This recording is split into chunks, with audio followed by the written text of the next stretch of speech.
अस्सलाम वालेकुम मोहतरम सामीन, चंद दिन पहले हम सब ने सोशल मीडिया पर एक दिल दहला देने वाली वीडियो देखी। वीडियो थी डीजी खां के रहायशी रमज़ान नामी शख्स की, जिसको मकामी गैंग, जिसको लाड़ी गैंग के नाम से जाना जाता है, उस गैंग ने सोशल मीडिया पर इस वीडियो को शेयर किया था। इस वीडियो में नहायत सफ़ाकाना तरीके से उस शख्स को तेज़दार आले से काट काट कर मौत के घाट उतार दिया जाता है। आज की इस वीडियो में हम इस लाड़ी गैंग के बारे बात करेंगे कि ये गैंग कब और कैसे मार्ज़ वजूद में आया, इनका हदफ और तरीक़ा वारदात क्या है, इस ग्रुप में कितने मेंबरान शामिल हैं, और मज़ीद ये कि हमारे सिक्योरिटी अदारे आज तक इस गैंग को ख़त्म क्यों नहीं कर पाए। मोहतरम सामीन, ये सन 2007 के आखिरी महीनों की बात है। होता कुछ यूँ है कि डेरा गाजी खां में दो कबीलों के दरमियान मामूली बात पर लड़ाई शुरू हो जाती है। बात बढ़ती ही चली जाती है। दोनों कबीले अपना अपना एक लड़ाका ग्रुप तश्कील देते हैं, जिसका मकसद दुश्मन को सबक सिखाना और उस इलाके से मार भगाना है। अब इस खूंजीर लड़ाई में एक ग्रुप दूसरे ग्रुप को ख़त्म कर देता है।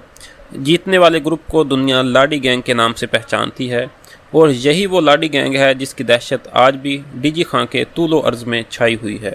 मुखालफ कबीले को ख़त्म कर देने के बाद इस लाड़ी गैंग ने अपने हाथ पांव मज़ीद खोलने शुरू कर दिए।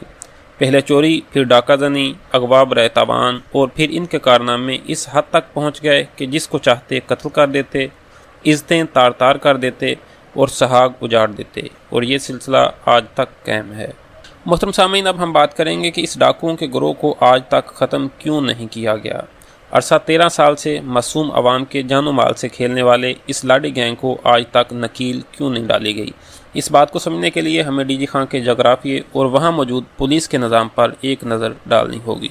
ज़िला डीजी खां 30 से 40 किलोमीटर लंबे और 6500 मरबा मीटर चौड़े पहाड़ी इलाके पर मुश्तमिल है, जिस पर 2,12,000 से ज़ायद लोग रहायश पजीर हैं। इस इलाके में अमन व अमान की ज़िम्मेदारी बॉर्डर मिलिट्री पुलिस के सुपुर्द है। बॉर्डर मिलिट्री पुलिस के कुल 25 थाने हैं और उन पर तैनात अमला सिर्फ 329 अहलकारों पर मुश्तमिल है। अमला की कमी की सबसे बड़ी वजह 1980 की दहाई से बॉर्डर मिलिट्री फोर्स में भर्ती का बंद होना है, जिसकी वजह से इस फोर्स के जवानों की औसत उम्र 40 से 50 साल है। अब आप अपने जहन में एक नक्शा बनाएं।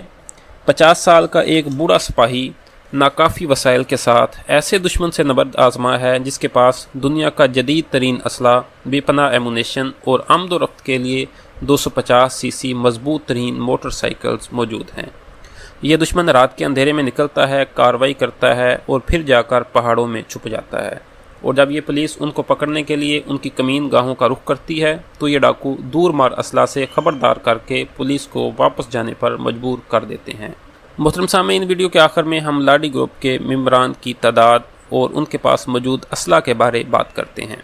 लाड़ी ग्रुप के ज़्यादातर मेंबरान मुख्तलिफ पुलिस मुकाबलों और कबाइल के साथ लड़ाई में मारे जा चुके हैं। एक अंदाजे के मुताबिक इस वक्त लाड़ी ग्रुप तकरीबन 40 अफराद पर मुश्तमिल है, जिनका सरबराह मूसा चाकरानी नामी शख्स है।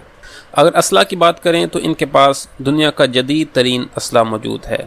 AK-47 से लेकर G3 और दस्ती बम से लेकर रॉकेट लॉन्चर तक तमाम मुहलिक असला इनके पास मौजूद है। मोहतरम सामीन, ज़रूरत इस अमर की है कि हमारी सिक्योरिटी अदारे एक मरबूत प्लान और ऑपरेशन तश्कील दें, जिसके ज़रिए इस नासूर का जड़ से ख़ात्मा किया जा सके। उम्मीद करता हूँ ये वीडियो आपको पसंद आई होगी। ऐसी मज़ीद वीडियोज़ के लिए मेरा चैनल ज़रूर सब्सक्राइब कर दें। अगली वीडियो तक के लिए अल्लाह हाफिज़।